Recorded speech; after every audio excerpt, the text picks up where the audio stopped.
여러분 안녕하십니까?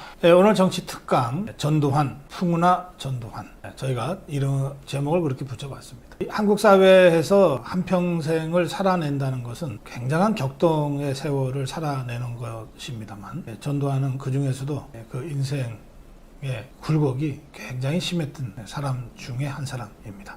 전두환은 31년생입니다. 31년생.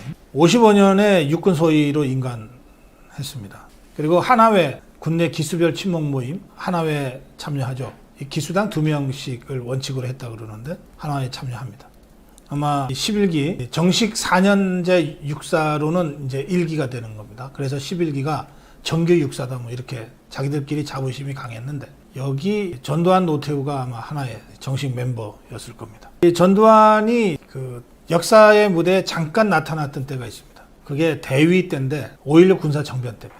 5.16 군사정변 때 현역 대위였던 전두환이 5.16 군사정변이 성공했어요. 일단 성공했지만 아직 여기저기서 이제 그 불안한 상황이 계속될 그 무렵에 5월 27일인가 그때요. 육사 생도들과 육사 교관들이 군사정변 지지 선언을 하면 좋겠다. 뭐 이래서 작업을 했는데 그 군사정변 세력 중에서 작업을 했는데 당시에 육사 교장 강영훈 당시에 육사 교장이었습니다. 이 사람 나중에 국무총리까지 하죠. 이 강영훈 육사 교장이 완강하게 거부한 겁니다. 그때 이 강영훈이 육사 생도 육사 교관들의 군사정변 지지선언을 반대하고 있다는 것을 파악하고 이것을 박정희 당시 최고회의 의장에게 보고를 해서 강영훈을 구금시키고 그 다음날 육사생도 교관들이 군사정변 지지 시위를 줄 딱 맞춰서 서울 시내에서 시위하면서 군사정변 지지를 하게 만든 숨은 공로자가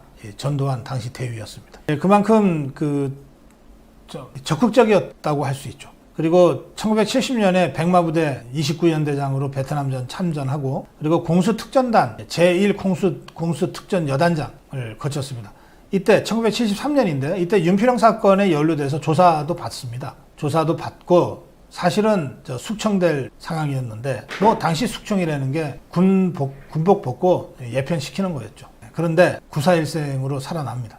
9.4일생으로 살아나서 아마 그 당시에 박종규의 도움을 받았던 것 같아요. 그래서 그 후로 이제 승승장구하죠. 박정희 대통령 경호실, 작전차장부, 보안차장부. 그리고 79년 3월에 이제 운명의 순간이 왔어요. 79년 3월에 육군본부 보안사령관으로 발탁됐습니다. 이때 전두환이 보안사령관이 되지 않았으면 그 7개월 후에 박정희 대통령이 암살당하거든요. 그리고 계엄이 내려지고 계엄 상황에서 보안사령관이 합동수사본부장이 되는데 전두환이 이때 보안사령관을 하지 않았으면 합동수사본부장을 할 수 없었겠죠. 그러면 당시 계엄사령관 정승화 대장 체포를 하기 어려웠을지 모릅니다. 그래서 전두환이 국민들에게 모습을 나타낸 것은 뭐 5.16 때 육사 생도들의 군사정변 지지 시위를 이끌어내는데 역할을 했다 이런 거는 일반인들은 모르는 얘기 아닙니까? 일반인들 앞에 육군소장 전두환이 모습을 나타낸 것은 바로 이때 합동수사본부장 자격으로였습니다. 합동수사본부장 자격으로 언론 앞에 서서 박정희 대통령 시해 사건에 대한 수사 경과를 발표하게 된 거죠. 중간 발표도 하고. 그러면서 국민 앞에 이제 모습을 나타내게 됐습니다. 그리고 이 수사를 하다 보니까 이 박정희 대통령 시해 사건이 김재규에 의해서 주도됐고 정승화 등의 방조에 의해서 이루어졌다라고 판단을 하게 되고 그래서 그들을 체포하게 되는 겁니다.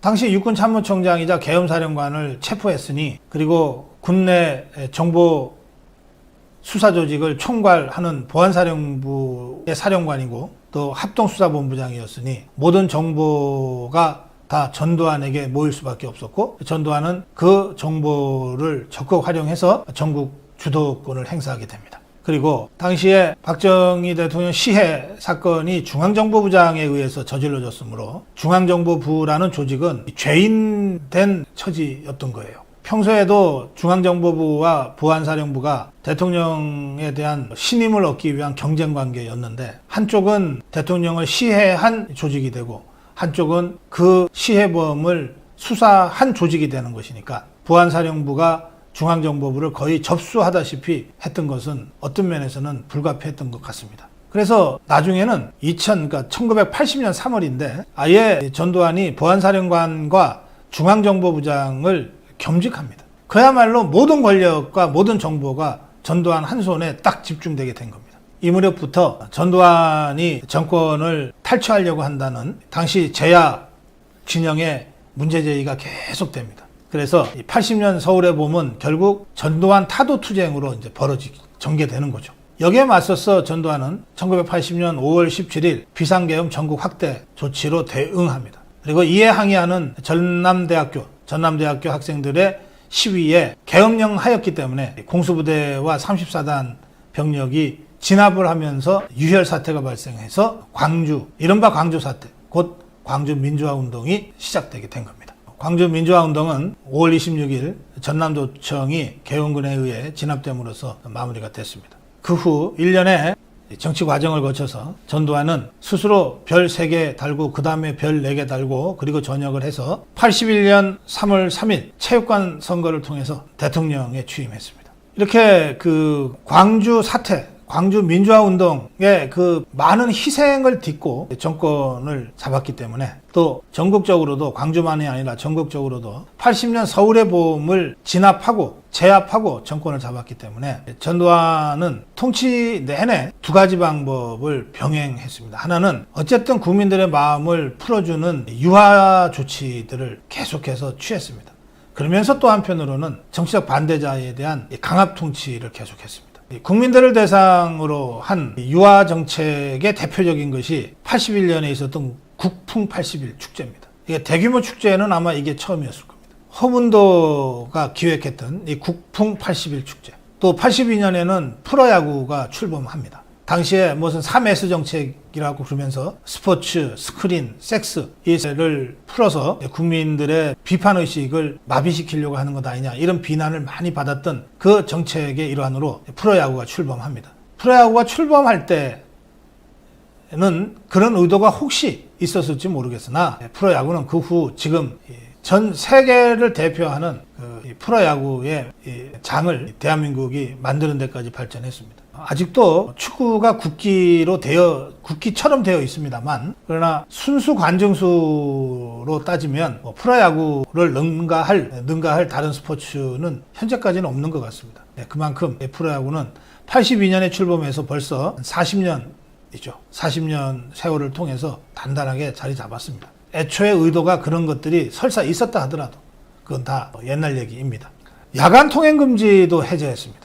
박정희 정권 때까지 유지되어 오던 야간 통행 금지 12시부터 새벽 4시까지. 이거는 북한의 간단없는 게릴라 침투 이런 등등 때문에 유지되어 왔던 것인데, 이게 전두환 정권 들어서 오히려 더 강압적으로 더 폭력적으로 통치할 것 같았던 전두환 정권 들어서 통행 금지가 해제됩니다. 교복도 자율화됩니다. 졸업 정원제도 실시됩니다. 학원 자율화되고 두발과 복장 자율화가 됩니다.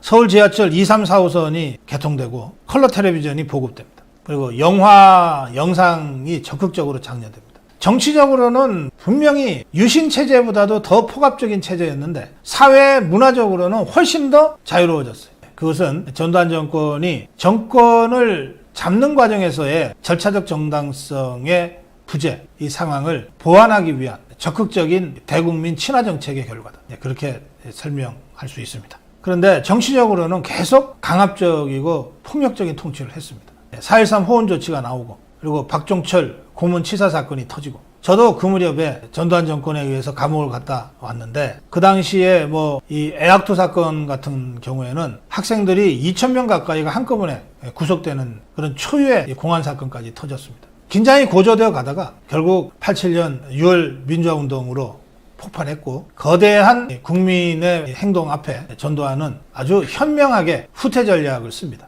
그것이 6.29 선언이었습니다. 물론 전두환 세력 내부에도 일부 강경파가 다시 탱크 가지고 밀어버립시다 라는 발언을 안 했던 건 아니지만, 다수의 핵심들은 서울에서 만약에 그렇게 되면 이거는 우리가 걷잡을 수 없다, 감당할 수 없다, 이런 나름 합리적인 판단을 했던 것 같고, 그래서 6.29라는 후퇴 전략을 내놓습니다. 6.29 선언의 핵심은 헌법을 고쳐서 대통령을 직접 뽑게 하겠다는 것이었습니다. 뭐 다른 여러 가지도 있습니다만 그게 핵심이에요. 이 대통령 직선제 개헌에 대해서 당시 여야가 타협하고 합의함으로써 6월 민주화 운동은 유혈 사태 없이 타협적 점진적 방식으로 군부 권위주의 독재 정권으로부터 민주주의 국가로의 이행을 약속하는 이런 하나의 점진적 민주화의 모델을 만들어내게 된 겁니다. 그러니까 이것을 결단한 것이 전두환이었습니다. 전두환은 그렇게 자신이 결단해놓고 6.25 선언으로 직선제로 헌법이 고쳐지고 대통령 선거가 이제 진행되는 와중에 노태우에게 6.29를 노태우의 작품으로 해라. 그리고 나를 짓밟고 가도 좋다. 선거에만 이겨라. 이렇게 지침을 내리죠. 그리고 실제로 노태우는 전두환의 그 구도대로 움직입니다. 6.29를 노태우가 발표하고 그래서 노태우의 결단에 의한 6.29 선언으로 만들어가고 그러면서 필요할 때는 전두환과 가감 없이 차별화도 하고 그렇게 해서 보통 사람 시대라는 캐치프레이즈를 가지고 선거에 임합니다. 동시에 김대중, 김영삼 누가 나와도 이긴다고 하는 여론조사와 분위기들을 만들어 가서 양김이 끝내 단일화하지 못하게 만들고 그래서 1로 3김의 4파전 선거를 치르게 되고 거기서 노태우가 이겨서 정권 재창출에 성공합니다. 지금 와서 보면 전두환 정권이 6.29 6월 민주화 운동을 직면하고 거기서 일보 후퇴를 위한 2보 전진으로 전략적인 선택을 해서 6.29 선언을 타협 안으로 내고 그 후에 노태우를 후보로 내세워서 전두환을 밟고 가게 만들어서 다시 정권을 잡게 만드는 이 과정은 아무나 하기 어려운 그런 아주 전략적인 그 결단의 과정이기도 합니다. 그 점에서 전두환이 그 노태우 정권을 만들어내는 그 일련의 과정에서 보여준 정치적 결단은 굉장히 높게 평가받을 만하다. 그렇게 전문가들은 보고 있습니다. 전두환은 그렇게 해서 만든 노태우에 의해서 백담사로 유배를 갑니다. 그렇게 해서 자기가 만들어 놓은 노태우 정권에 의해서 백담사로 유배를 갑니다. 백담사로 유배를 가서 백담사에서 한동안 지냈는데 그때 이 전두환의 모습은 그렇게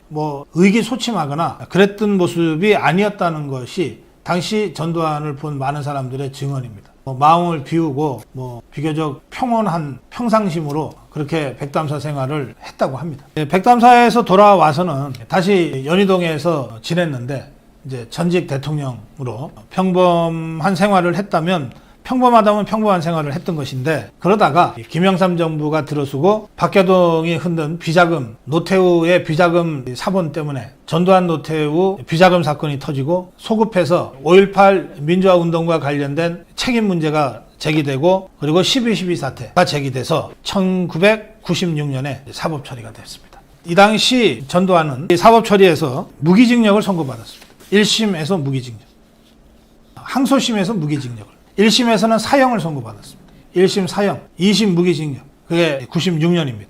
95년에 구속 기소돼서 96년에 무기징역을 선고받고 97년 12월에 사면 복권됐습니다. 그래서 전체 수형 기간은 2년 조금 더 됩니다. 2년 조금 더 됩니다.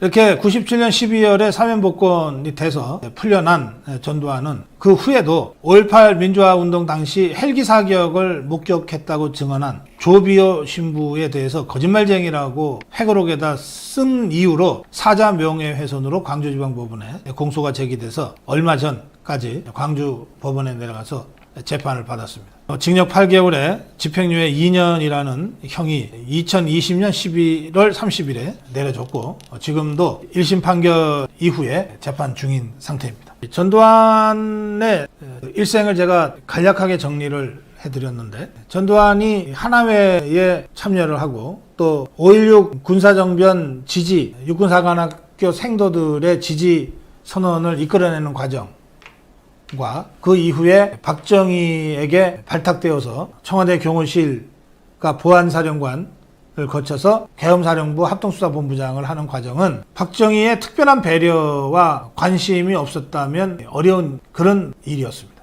그래서 전두환은 박정희에 의해서 키워졌다 이런 평가가 나오는 겁니다. 또 합동수사본부장으로 정말 긴박했던 그 1979년 12월 26일과 1979년 12월 12일 사이 그때는 권력의 중심에서 정치를 배웠던 그러니까 경호실에서 근무하고 보안사에서 근무하고 하면서 지속적으로 박정희 정권의 권력 주변에서 어깨너머로라도 정치를 배울 기회가 있었던 전두환 입장에서는 보통의 야전군과는 다른 정무적 감각을 오랜 기간 동안 쌓을 수가 있었고, 또 박정희 대통령에 대한 특별한 충성심이 11.6 대통령 시해 사건의 범위를 밝혀서 처단해야 된다고 하는 강력한 동기로 작동을 해서 합동수사본부장으로서 정승화를 체포하고 김재규를 체포하는 데까지 나갔다. 그렇게 저는 평가합니다. 그 이후의 정치 상황, 이를테면 전두환이 언제부터 대통령 꿈을 꾸었는지는 아무도 정확하게 얘기하고 있지 않습니다. 전두환도 회고록에서 그런 대목을 얘기하고 있지 않아요. 제 판단으로는 그 대목은 상황의 산물이었다 라고 저는 설명하고 싶습니다. 상황의 산물. 처음부터 이를테면 김종필과 6.4.8기처럼 또는 박정희처럼 정권을 잡고 이렇게 개혁하겠다라고 하는 무슨 청사진을 가지고 움직였던 게 아니라는 거예요. 그런데 박정희 시해라고 하는 엄청난 사건을 맞닥뜨리고 수사본부장으로서 합동수사본부장으로서 수사를 해나가면서 김재규와 정승화 등등의 그 행동들이 포착되고 그들을 체포하고 나서는 권력의 중심이 느닷없이 순식간에 전두환한테 오게 됐고, 그런데 바깥에서는 김영삼, 김대중, 김종필이 다음 대통령은 나다라고 하면서 움직이기 시작했고, 그리고 학생들은 최규하 과도 정권에 조속한 종결을 요구하면서 연일 시위를 하고 이런 상황을 직면하게 된 거죠. 이 상황에서 전두환, 노태우 등 12.12 주도 세력이 선택했던 방법, 선택했던 길, 그것은 정교하게 잘 준비되고 잘 짜여진 군사정변이 아니라 그 상황에서 자기로서 최선을 다한 불가피한 선택이라는 측면이 강하다. 저는 그렇게 봅니다. 그래서 12.12를 단행하고 군부를 장악하게 되니까 권력은 자동으로 따라오게 된다. 특히 중앙정보부가 대통령 시해에 깊이 연루됐다고 하는 것이 어떠한 견제도 내부에서 하지 못하게 만든 결정적인 요인이었다. 그래서 그 후에는 일사천리로 전두환 중심의 세력 재편이 이루어졌다. 그렇게 생각합니다. 그 상황이 이제 계속되면서 전두환도 상황이 이렇다면 내가 국가를 책임지고 맡을 수밖에 없지 않냐. 못할 건 또 뭐냐. 이런 생각을 그 시간, 그 어느 순간에 했을 거고, 그 당시에 이미 많은 지식인들이 전두환 대망론을 언론의 칼럼으로 쓰기도 하고 이런저런 자리에서 퍼뜨리게 된 거죠. 따라서 5.17, 5월 17일 비상계엄 전국 확대 조치는 처음에 12.12 할 때까지만 해도 없었던 대권 장악, 정권 장악의 밑그림이 그 사이에 그려진 상태에서 목적의식적으로 이루어진 조치다. 저는 그렇게 판단합니다. 그것이 5.17 비상계엄 확대였다. 이런 그림 속에서 그려진 조치였기 때문에 이 조치에 반대하는 5월 18일 광주에서의 시위는 신군부로서는 용납할 수 없는 그런 상황이 됐던 것이다. 그래서 애초에 자기들이 5.17 비상계엄 전국 확대를 감행하면서 그렸던 그림대로 가져가는 과정에서 광주의 비극이 벌어졌다. 그런데 광주의 비극에도 불구하고 전두환과 신군부의 핵심은 애초에 그림대로 내쳐 달려가서 81년 전두환 대통령 취임으로 그림을 완성시켰다. 그리고 그 무렵 되면 이미 각계의 전문가라는 사람들, 그 시기에 이제 국보위가 구성돼서 가동되지 않았습니까? 각계의 전문가라는 사람들. 근데 김종인도 이제 그런 전문가 중에 하나로 국보위에 들어와서 신군부 핵심들의 권력 장악에 적극적으로 역할을 하게 되는 겁니다. 그래서 전두환 정권이 들어선 이후에 숨가쁘게 벌어진 일련의 이 프로그램들, 아까 쭉 제가 설명드린 대로 국풍이다, 프로야구 출범이다, 영화산업의 진흥이다, 교복 두발 자유화다, 통금 해제다 하는 이런 모든 조치들은 다 그 시기에 정무적인 어떤 전략적 판단에 의해서 정무적으로 기획된 프로그램들이었다는 겁니다. 그것이 정권을 잡고 일사천리로 전개가 됐고, 그런 정책들로 국민들을 이끌고 갈 수 있었다. 그래서 무슨 기념일마다 주는 대통령 하사금이다, 전별금이다, 이게 받는 사람들이 기대했던 것보다 동그라미가 하나 더 있었다고 할 정도로 나름 통이 컸던 전두환의 리더십, 또 불시에 현장 점검을 해서 세세하게 캐묻고 그리고 위로하고 격려하고 하는 이런 현장 중시 리더십, 여기에다 더해서 실제로 내가 잘 모르는 부분에서는 그 분야 최고의 전문가를 초빙에다가 그 사람한테 권한을 주고 일관되게 밀어붙였던 그런 리더십들이 결합이 돼서 차라리 전두환 때가 살기 좋았다, 이런 이야기가 나중에 우리 국민들 입에서 나오게끔 만들어냈다. 그래도 전두환 때는 경제는 잡았다. 물가는 잡았다. 이런 얘기들을 지금도 그 시대를 살았던 분들이 하게 되는 것은 그 나름 정통성이 결여된, 정통성이 부족한 정권을 유지하기 위해서 국민들을 체제 내로 통합시키기 위한 고심 어린 국정운영의 기획이 발휘한 효과가 아니겠는가, 그렇게 제가 평가합니다.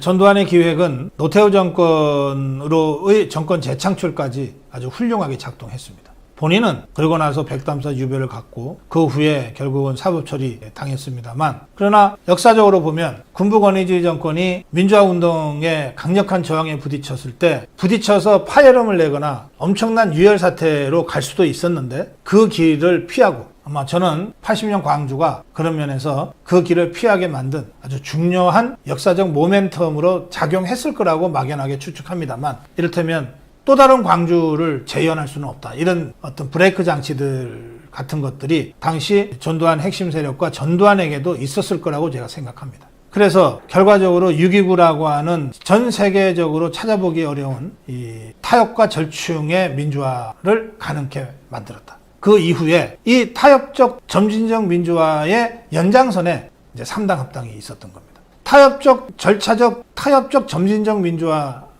의 1단계는 6.29 선언에 합의한 것이니까 정치 세력 간의 정치적 합의가 있었던 것이고, 그 이후에 4년 후에 있었던 이 3당 합당은 정책연합을 넘어서 정치연합으로까지 나갔던 거죠. 합당이라는 정치연합으로까지 나갔던 거죠.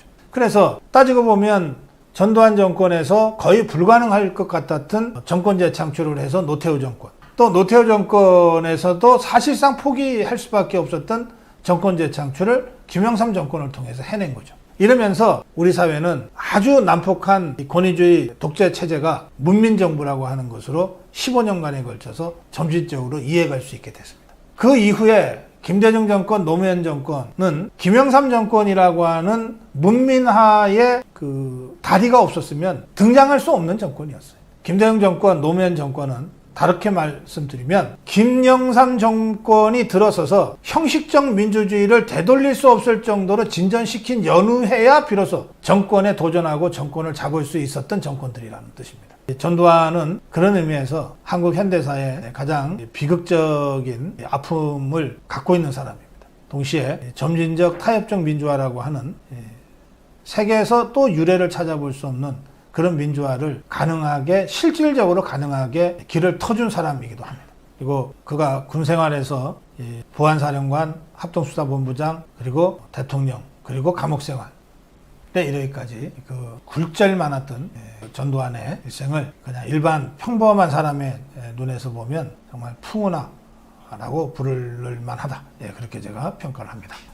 오늘 정치특강 풍운하 전두환 여기서 마무리하겠습니다. 고맙습니다. 1945년 8월 15일 2차 세계대전이 연합군의 승리로 끝났습니다. 그 연합국의 승리로 인해서 독일, 이탈리아, 일본 등 추축국들이 식민지로 경영하고 있던 곳들이 일제히 독립을 하기에 이릅니다. 그 당시 독립한 나라가 아프리카, 아프리카와 남아메리카, 그리고 아시아 100여 개 국가에 달합니다. 1945년 이 신생국가들의 공통된 과제는 두 가지였습니다. 하나는 민주주의를 제도화한다. 하나는 경제성장을 한다. 어느 나라나 처한 환경과 요건에 따라서 다른 방식으로 움직이긴 했으나 목표는 같았습니다. 어떻게 하면 민주주의를 구축하고 어떻게 하면 잘 살게 할 것인가. 어떤 나라는 미국의 힘을 입어서 민주주의와 경제성장을 이루려고 했고, 어떤 나라는 소련의 지원을 받아서 그걸 하려고 했습니다. 또 어떤 나라는 중국과 손잡고 제3지대,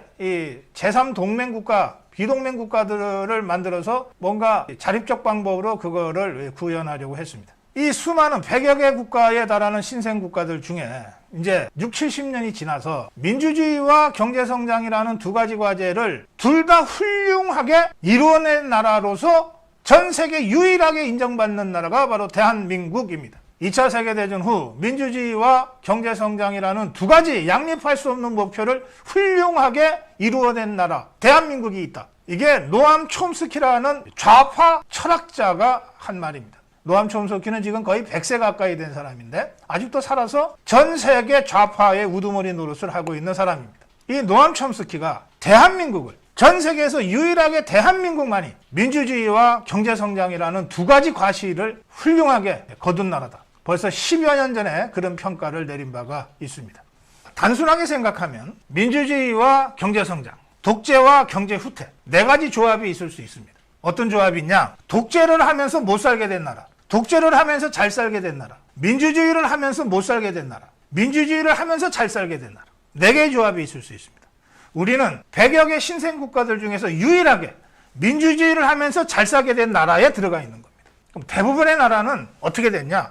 독재하면서 못 살게 된 나라로 전락했습니다. 우리가 가끔씩 외신을 통해서 보는 아프리카의 이런저런 나라들, 무슨 미얀마가 어떻다, 어떻다. 이 나라들 독재이면서 못 사는 나라입니다. 그렇게 전락했어요. 그럼 출발할 때부터 그랬냐? 아닙니다.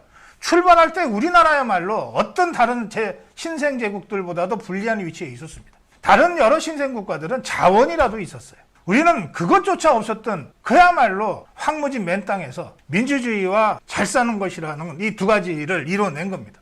근데 대부분의 45년 이후 출범한 신생 국가들은 독재이면서 못 사는 나라로 전락해 버렸어요. 수십 년 동안의 경쟁의 결과 그렇습니다. 우리가 민주주의를 하면서 잘 사게 된 그 70여 년의 분투의 역사, 그 역사를 이끌어온 사람들이 누구냐? 이승만 대통령, 박정희 대통령, 전두환 대통령, 그리고 김영삼, 이명박, 박근혜 대통령입니다. 저는 전두환 시대가 바로 이러한 2차 세계대전 이후 70여 년에 걸친 신생국가의 민주주의의 역사, 신생국가의 경제성장의 역사 중에 정위치되어져야 한다고 생각합니다. 자, 이제 80년으로 시야를 좁히겠습니다. 전 세계의 민주주의 학자들, 민주주의를 연구하는 학자들은 1970년대와 1980년대를 면밀하게 경험적으로 비교 연구해 왔습니다. 왜냐하면 1970년대와 1980년대에 수많은 독재국가들이 민주화라고 하는 거대한 실험을 하게 되는데 그중에 성공한 나라는 몇 안 되고 대부분이 실패를 해버리거든요. 그래서 왜 어떤 나라에서는 독재에서 민주주의로 성공적으로 이행을 하는데 왜 다른 나라에서는 독재국가에서 민주주의로 이행하는 게 이렇게 어려운가? 그거를 경험적으로 계속 비교하게 된 겁니다. 그 경험적으로 비교하게 된 목적은 성공적으로 민주주의를 정착시키기 위한 방법을 찾아내기 위해서였어요. 이 분야, 민주주의론이라고 하는 20세기 정치학의 가장 중요한 연구 영역이 바로 이 민주주의 이행론입니다. 세계적인 정치학자들이 전부 여기 민주주의 이행론의 연구에 몰입합니다. 칼 슈미트, 샤보르스키 이런 뛰어난 정치학자 석학들이 바로 이 민주주의 이행론자, 민주주의 이행에 대한 경험적 연구를 합니다. 우리나라에서는 좌파의 대표적인 정치학자 최장집이 바로 이 민주화 이행론의 연구자이기도 합니다. 저도 대학원에서 바로 이 민주주의 이행론이라고 하는 영역에서 제가 석사 논문을 쓰고 박사 논문을 썼습니다. 이 수많은 경험적 연구가 있기 때문에 아르헨티나의 경우, 칠레의 경우, 브라질의 경우, 페루의 경우 다 다르잖아요. 필리핀의 경우, 한국의 경우, 이란의 경우 다 다르기 때문에 이 경험적 연구를 일일이 제가 다 디테일하게 말씀드릴 시간은 안 되고 이 경험적 연구를 통해서 확인된 보편적 법칙이라고 하는 게 있습니다. 그게 뭐냐? 민주주의가 독재로부터 민주주의로 이행을 시작을 하면 그러면 이게 불가역적인 변화냐? 아니면 언제든지 다시 독재로 회귀할 수 있는 가역적 변화냐? 매우 안타깝고 슬프게도 독재에서 민주주의로 일단 이행을 해도 이게 불가역적이지가 않은 거예요. 경험적 연구를 통해서 보면 언제든지 이게 뒤집어져서 다시 독재, 예전의 독재보다 더 심각한 독재로 후퇴할 위험성을 안고 있는 것이 민주주의 이행의 역사였다고 하는 것이 경험적 연구를 통해서 확인이 됩니다. 일단 한번 민주주의로 나가면 더 이상 독재로 못 돌아올 것 같죠? 전혀 안 그렇다는 거예요. 경험적으로 보면. 그런데 독재에서 민주주의로 갔다가 다시 독재로 돌아올 때 보이는 패턴, 정치 패턴이 있다는 거예요. 뭐냐? 독재 정권이 민주주의로 이행을 할 때는 독재 정권이 분열돼서 온건파와 강경파로 나눠지는 것이 보통인데 강경파는 야 계속 독재하자. 땡크를 밀어붙이면 되지. 뭐 수십만 명 죽이면 되잖아. 이제 이런 강경파가 늘 있는 거예요. 그리고 야 그거 갖고 되냐. 예전에나 통했지. 이제는 더 이상 그렇게 해서는 안 돼. 우리도 점진적으로 좀 양보도 하고 하면서 민주화라고 하는 큰 추세에 우리도 발맞춰서 가야 우리도 살아남을 수 있어 라고 하는 온건파가 있다는 거예요. 그런가 하면 이 독재 정권과 싸운 민주화 세력 안에도 온건파와 강경파가 있어서, 강경파는 야 마침내 때가 왔어, 저 새끼들 다 쓸어버리자, 혁명하면 되잖아, 이런 강경파가 있어요. 반면에 야 아직은 군대를 쟤들이 갖고 있어, 여기서 우리가 쓸어버리자고 해서 쓸어버려지는 것이 아니야, 이제 이 정도 했으면 저쪽에도 온건파가 있으니까 저쪽 온건파랑 손잡고 타협하자, 선거하자. 일주일 만에 하려고 그러면 피를 많이 보지만 1년 동안 하자 그러면은 피 안 보고도 할 수 있잖아. 이런 온건파가 있다는 거예요. 그래서 독재에서 민주화로 이행을 할 때 일단은 독재 세력 안에서도 온건파가 주도권을 잡아야 민주화로 이행을 할 거 아니에요. 그러면 독재 세력 안에서 온건파가 주도권을 잡고 좋다, 민주화를 한번 가보자 했을 때, 이때 야당 안에서 강경파가 주도권을 잡게 되면 이제 독재 세력 안에 온건파가 야당의 강경파에 끌려다니게 되면서 독재 세력 안에 아직도 힘을 갖고 있는 강경파가 점점 불안해져 가지고 이들이 다시 쿠데타를 일으킬 위험성이 높아진다는 겁니다. 그렇게 해서 독재에서 민주주의로 가는 것처럼 보였다가 다시 후퇴하는 경우가 여러 번 있었다는 거예요. 그리고 이때 다시 후퇴를 할 때 정말로 처참한 인간 사륙이 벌어진다는 거예요. 한번 뺏길 뻔하다가 되찾은 이 독재 권력의 군대가 민주화 과정에서 나타났던 거의 모든 사람들을 다 죽여버린다는 거예요. 실제로 칠레에서 피노체트가 정권을 잡은 다음에 인구 1000만 명의 칠레에서 100만 명이 사라졌습니다. 100만 명 중에 절반쯤은 죽었고 절반쯤은 안데스 산맥을 넘어서 도망갔어요. 다른 나라로. 안 그러면 죽으니까. 인구의 10분의 1이 정치적 이유 때문에 한 달 사이에 없어졌어요. 아르헨티나는 30만 명의 미싱이 있습니다. 사라져버린 거예요. 그 사람들의 시신이 어디 있는지도 못 찾아요. 지금도 어머니들이 울고 다니잖아. 이런 심각한 후퇴가 있다는 거예요. 어설프게 민주화 했다가 심각한 반동을 맞아서 역사가 수십 년 후퇴하는 경우가 적지 않다 이 말이에요. 그래서 독재에서 민주주의를 이행을 할 때 독재 세력 안에서 온건파가 주도권을 잡는 건 못지않게 중요한 게, 야당에서도 온건파가 주도권을 잡는 것이 중요하다는 거예요. 그래서 독재 세력 내의 온건파와 야당 내 온건파가 손을 잡아서 독재 세력 안의 강경파를 억누르고 야당 내의 강경파도 억눌러야 비로소 타협적으로 뭔가가 조금이라도 진전해 나갈 수 있게 된다는 겁니다. 그렇게 어려운 과정을 거쳐서 독재 정권 내 온건파와 야당 내 온건파가 손을 잡고 힘들게 조금씩 진전해서 마침내 피 흘리지 않고 민주화를 이루어낸 기적과 같은 나라가 바로 대한민국이었다는 거예요. 자, 그러면 이 과정을 구체적으로 이제 87년 상황에서 한번 살펴보겠습니다. 전두환이 1979년 12월 12일 날 군사 쿠데타를 일으켰고, 그리고 1980년 5월 17일 비상계엄을 전국 확대함으로써 또 한 번의 군사 정변을 일으켰어요. 그건 역사적 사실이고 이미 대법원에서 다 유죄로 판결된, 내란죄로 판결된 부분이기 때문에 논란의 여지가 없어요. 그걸 갖고 기다 아니다라고 논란한 것 자체야말로 어리석은 짓이죠. 그건 팩트예요. 역사적 팩트. 그 이후에 전두환이 그런 불법적 과정을 통해서 정권을 잡았으나 그로서 시작된 수많은 조치들이 있습니다. 그게 과정이 불법이었다고 해서 다 그거를 없었던 걸로 할 수 있습니까? 김영삼이 성공한 쿠데타 처벌할 수 없다. 김영삼 정부 때 내렸던 그 법원의 취지대로 성공한 쿠데타를 처벌할 수 없다는 거예요. 그게 역사죠. 생각을 해보세요. 전두환의 정권 잡는 과정, 그러니까 전두환의 집권 과정이 잘못됐다고 해서 집권한 이후에 전두환이 행한 모든 조치가 다 무효라고 한다면 프로야구 없어야 돼요. 전두환이 정권 잡고 82년에 프로야구를 시작했거든. 당시에는 3S 정책으로 우민화시키려고 한다. 대중을 섹스와 스크린과 프로스포츠로 묶어두려고 한다. 탈정치화시키려고 한다고 엄청난 비판을 좌파들이 했는데, 불법으로 정권 잡고 난 다음에 그거를 정당화하기 위해서, 국민들의 관심을 돌리기 위해서 프로야구를 시작했다. 이게 좌파들의 주장대로 한다면 프로야구 지금 없애야 되겠네. 전두환이 정권 잡고 난 다음에 통행금지를 없앴어요. 불법적으로 정권 잡은 전두환이가 없앤 통행금지니까 다시 부활시켜야 된다고 주장해야 되겠네. 그런 문제가 아니다 이 말이에요. 역사는 그대로 의미가 있고 가치가 있는 거예요. 전두환이 12.12와 5.17 그리고 5.18로 역사에 죄를 지은 것과 그 역사의 죄를 지음으로써 정권을 잡고 정권을 가지고서, 권력을 가지고서 국가를 경영해서 이루어낸 수많은 일들, 이것은 이것대로 또 다른 역사로서 인정될 수밖에 없다는 거죠. 그걸 어떻게 부정을 합니까? 우리가 시간을 되돌릴 수 있습니까? 자, 이제 87년으로 가겠습니다. 87년 6월 항쟁, 6월 민주화 운동이 시작이 됐어요. 전두환 정권은 처음에는 강경파가 주도했습니다. 여느 역대 정권과 어느 독재 정권과 똑같이 전두환 정권도 마지막까지 강경파가 큰 소리를 쳤어요. 그래서 4.13 호원조치라고 하는 게 나오지 않았습니까? 4.13 호원조치. 기존 헌법 그대로 지키고 대통령 체육관에서 뽑겠다. 우리는 대통령 노태우다. 이 4.13 호원조치가 나오니까 국민들이 어떻게 대통령을 또다시 체육관에서 뽑냐. 대통령 직선으로 가야 된다고 하면서 들고 나온 게 대통령 직선제 쟁취 국민운동이고 그것이 6월 민주화 운동 아닙니까? 이렇게 해서 국민들이 쏟아져 나왔어요. 수백만 명이 길거리로 쏟아져 나왔어요. 자, 이 초유의 위기 상황을 맞아서 전두환 독재 정권 안에 강경파와 온건파가 나눠집니다. 극명하게 나눠져요. 강경파는 뭐 우리가 광주에서도 쓸었는데 뭐 명동 쓸어버리죠. 이 강경파의 주장이었어요.